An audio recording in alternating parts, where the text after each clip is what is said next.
disebabkan oleh ketakwaan dan keimanan yang ada dalam diri kita, nggak bisa diperoleh oleh orang kafir, orang-orang yang tidak beriman, nggak bisa. Nah, kalau kita sendiri masih belum tahu perkembangan daripada ilmu Allah yang diberikan kepada kita, maka perbaiki. Nah, kadang kita itu terpana dengan tambahan ilmu yang masuk melalui proses belajar mengajar, mengaji.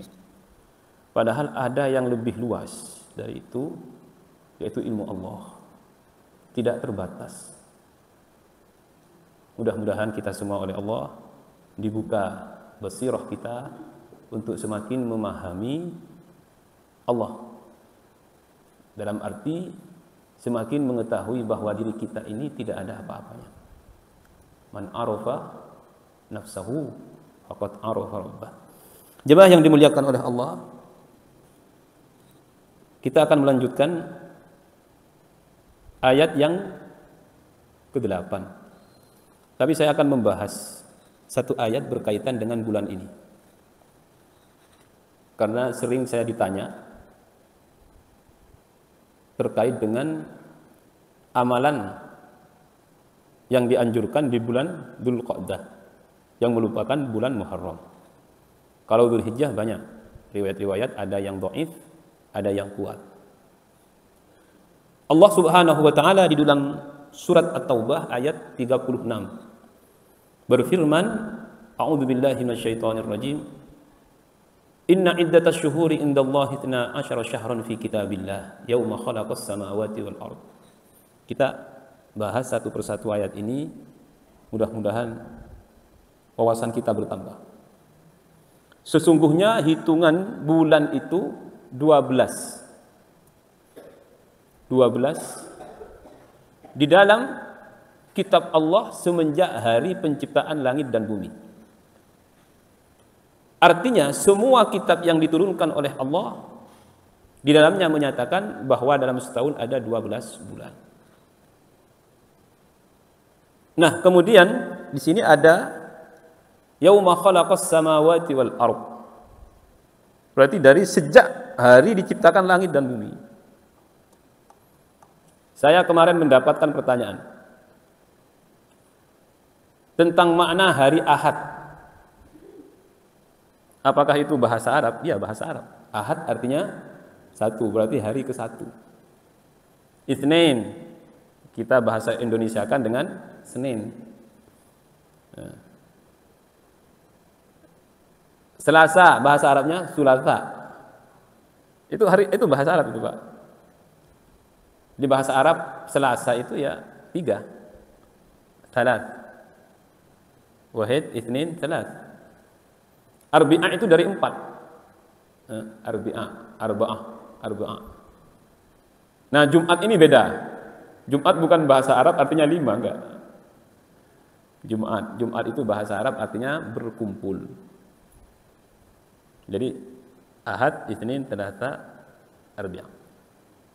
Ini 1, 2, 3, 4 bahasa Arab. Pertanyaannya agak sulit. Sejak kapan dan siapa yang menjadikan hari Ahad sebagai hari pertama?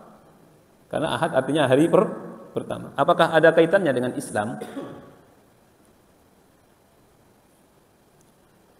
Nabi SAW sudah menggunakan istilah itu. Ketika ditanya kenapa beliau puasa di hari Senin, dzaka yaumun wulidtu fihi, itulah hari aku dilahirkan.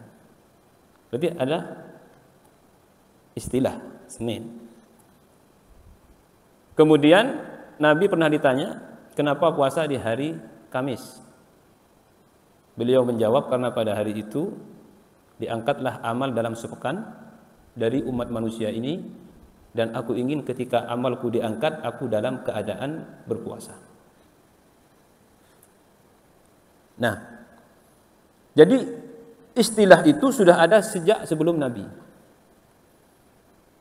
Nah, Nabi tidak merubah itu karena memang Rasulullah SAW fokus kepada tauhid dan syariah.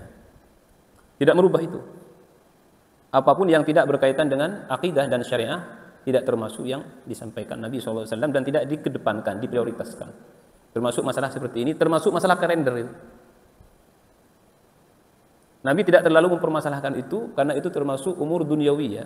Antum a'lamu bi umuri dunyakum, kata Nabi, kalian lebih tahu dengan urusan dunia kalian. Karena tugas Nabi itu menyampaikan risalah yang berkaitan dengan akidah dan syariah. Ternyata hari Ahad itu kalau kita telusuri ke belakang sana, itu dijadikan hari Ahad sejak kaum Yahudi. Karena mereka menjadikan hari Sabtu sebagai hari suci, Sabat.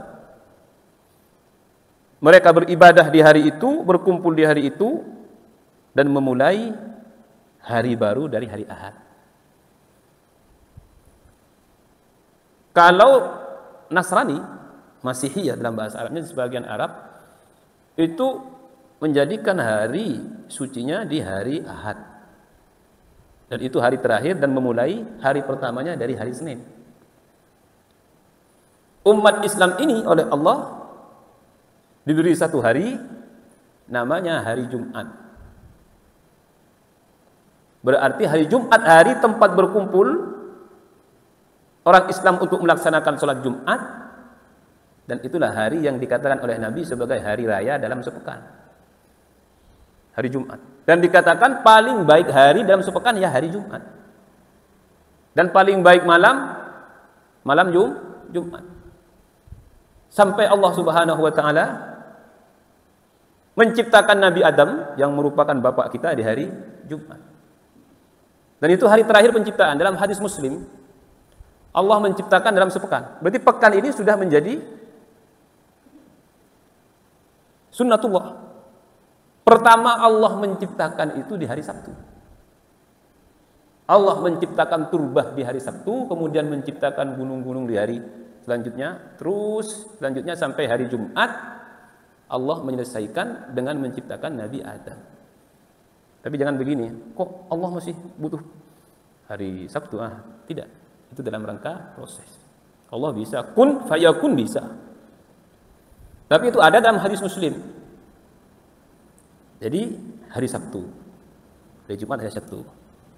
Ini kalau kita merujuk kepada sejarah atau secara historis yang saya pahami seperti itu. Biar kita nggak bingung. Kalau di daerah Hadramaut,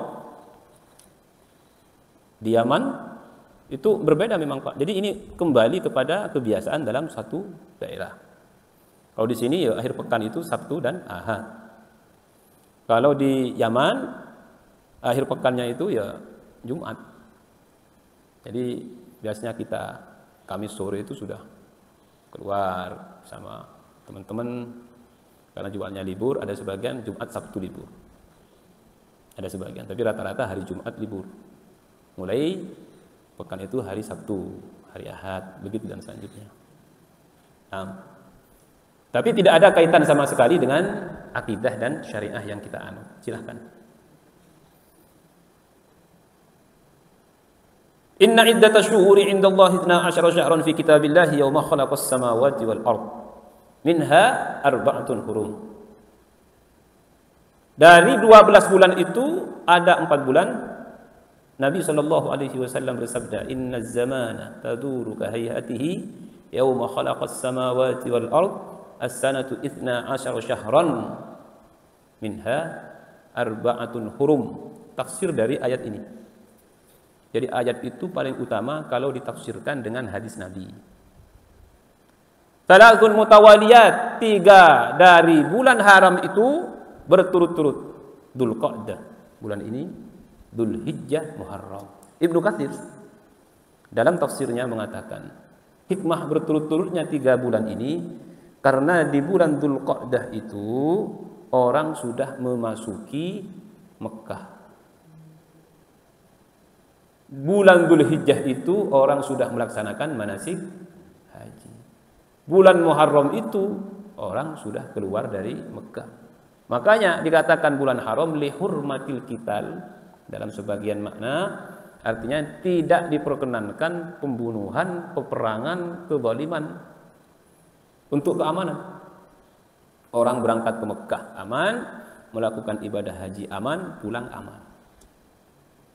Mudah-mudahan kita oleh Allah Subhanahu wa taala masih diberi kesempatan untuk bisa melaksanakan haji atau umroh. Jangan pesimis, Pak. Saya kasihan terkadang ya melihat orang-orang pesimis. Ada kasus kelebihan usia dan sebagainya. Yakini dan yakini kalau Allah berkehendak dan panjenengan termasuk yang menjawab panggilan Nabi Ibrahim, apapun pasti bisa terlewati. Berarti kalau memang tahun ini kelebihan usia, ya belum waktunya gitu aja. Karena orang haji itu enggak berkaitan dengan materi. Ini luruskan pemahaman ini. Hanya materi itu sebagai sebab saja. Tidak ada kaitannya haji dengan materi, itu tidak ada. Itu kalau ada pun diatur oleh fikih kalau dia sudah mau berangkat, mampu apa enggak, istiqomah apa enggak. Ada kadang orang punya banyak materi tapi nggak bisa haji. Dalam satu riwayat itu sesuai dengan panggilan Nabi Ibrahim, ada tafsirnya. Jadi Nabi Ibrahim itu oleh Allah diberi izin memanggil semua ruh yang akan lahir ke dunia untuk dipanggil ke Baitullah yang didirikan beliau. Walaupun hakikatnya sudah ada haram itu sebelum Ibrahim, tapi yang mendirikan Ka'bah itu berupa bangunan ya Nabi Ibrahim. Itu oleh Allah diberi izin beliau memanggil semua ruh yang akan lahir ke dunia. Yang menjawab sekali ya hajinya sekali. Yang menjawab 2 kali 2 kali. Yang menjawab 3 kali ya 3 kali. Nah, tidak ada yang tahu, hanya Allah Subhanahu wa taala yang tahu. Jadi harapan kita khususnya di bulan ini yang berdekatan dengan bulan haji ini harus tetap kuat kepada Allah. Doa kita harus dipanjatkan. Wah Ustaz, nggak mungkin Ustaz. Usia sudah segini aturannya. Enggak, ini namanya putus asa. Itu aturan manusia. Jangan pernah meyakini aturan manusia. Itu hanya untuk kemaslahatan kita. Allah yang Maha Kuasa yang berhak mengatur segalanya. Maka tetaplah kita memohon kepada Allah dengan lisan dan tetaplah berharap kepada Allah dengan hati. Selama masih bisa ada upaya, lakukan.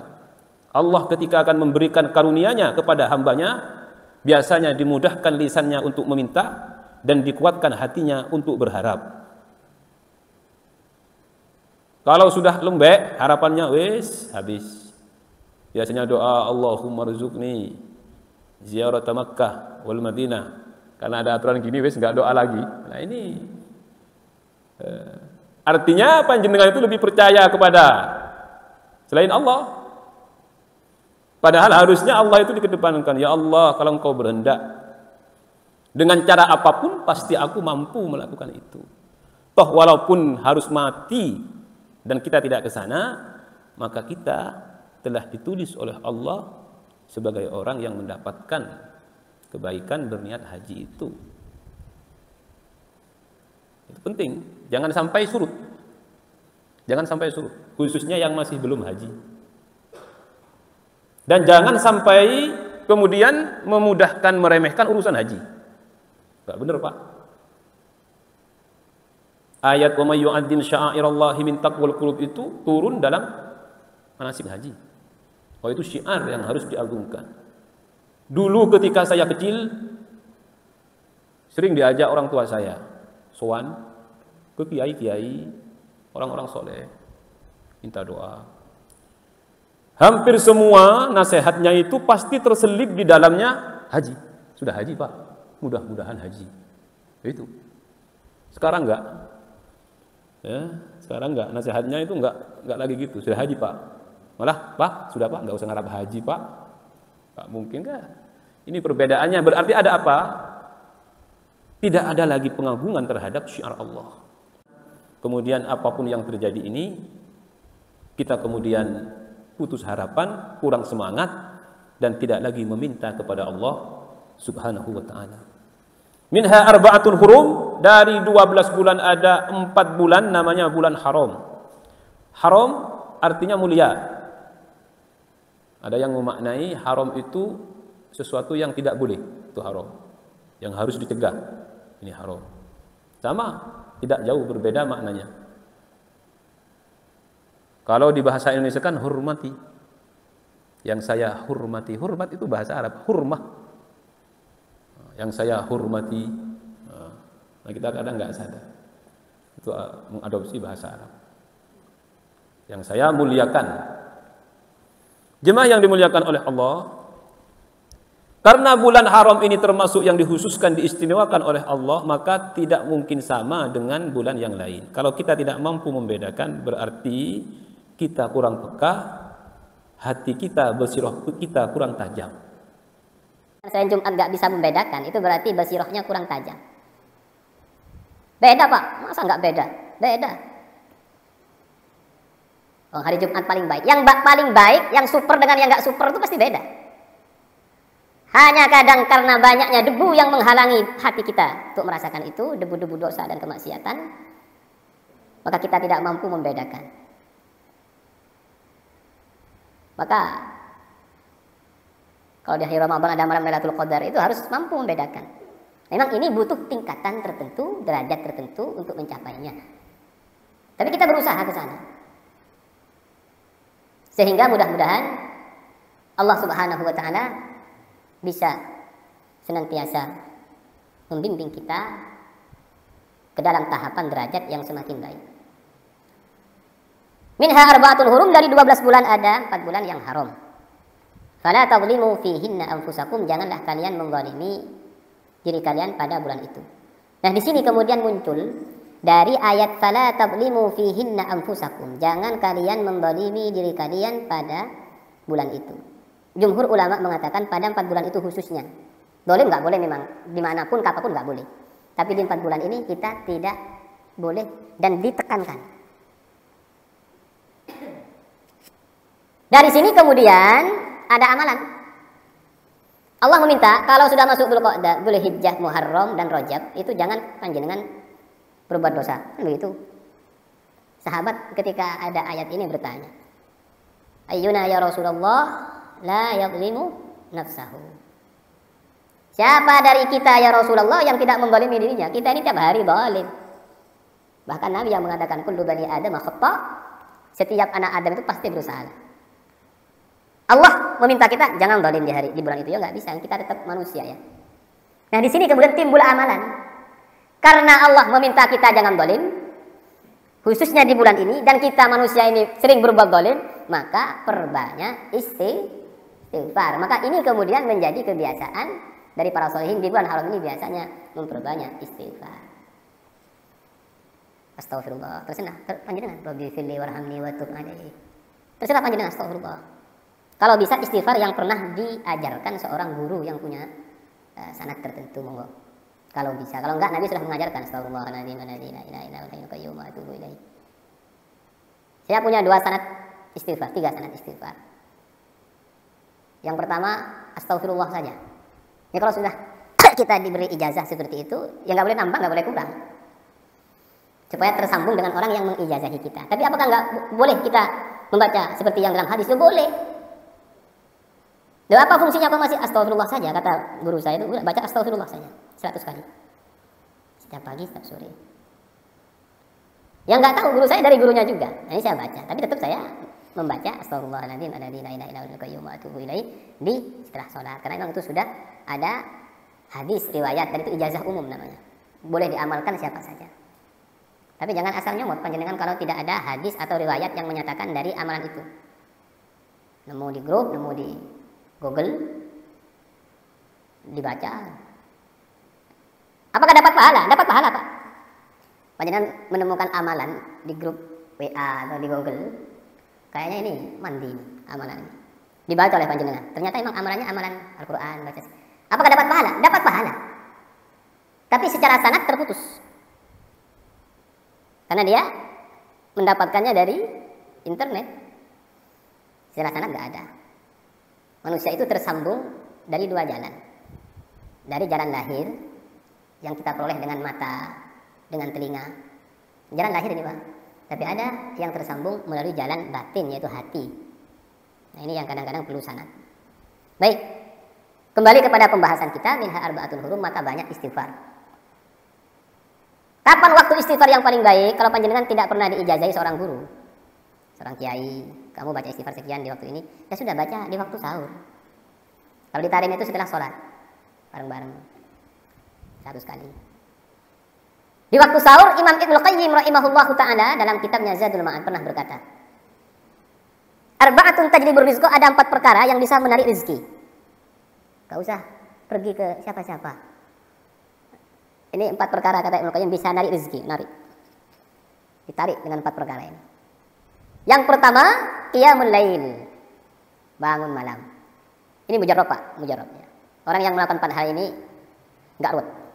Urusan rezekinya enggak ruwet. Usaha apapun dia enggak ruwet. Qiyamul lail, bangun malam. Dikatakan qiyamul lail itu kalau sudah melewati sepertengah malam. Itu qiyamul lail. Apakah harus tidur dulu? Enggak harus tidur dulu. Nah, kalau sudah tidur memang lebih afdol sudah tidur. Itu dinamakan qiyamul lail tahajud. Karena qiyamul lail itu artinya berdiri. Qiyam itu berdiri sholat di malam hari.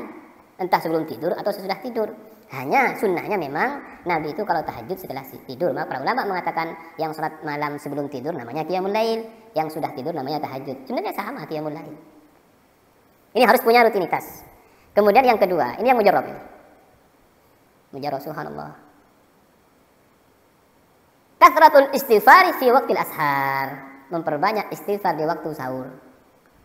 Jadi sebelum subuh itu biasakan bangun baca apa ya Ustaz? Baca istighfar. 2 hal, istighfar dan Al-Qur'an kalau bisa. Istighfar saja, astagfirullah, astagfirullah, astagfirullah. Itu penarik. Ternyata ini berkaitan dengan firman Allah, "Waqtu astaghfiru rabbakum innahu kana ghaffara, yursilis samaa'a 'alaikum midrara, yumdidkum bi amwali wa banin, wa yaj'al lakum jannatin wa yaj'al lakum anhara." Orang enggak punya anak, orang apa ya ini ayat ini dijadikan dalil untuk membaca istighfar. Itu kata Nabi Nuh dalam Al-Quran. Kemudian yang ketiga, ta'ahudus sadaqah, gemar bersedekah. Beda Pak ya orang ta'ahud ini. Kenapa Ibnu Qayyim menggunakan kalimat ta'ahud? Ta'ahud itu bahasa Arabnya mengikat diri atau berjanji. Pokoknya setiap subuh, setiap hari saya harus menginfakkan sebagian harta. Subuh, masjid. Artinya Ibnu Qayyim mengatakan tahun andaikan dia tidak melakukan sedekah, dia kepikiran, ya Allah hari ini aku belum sedekah. Ternyata itu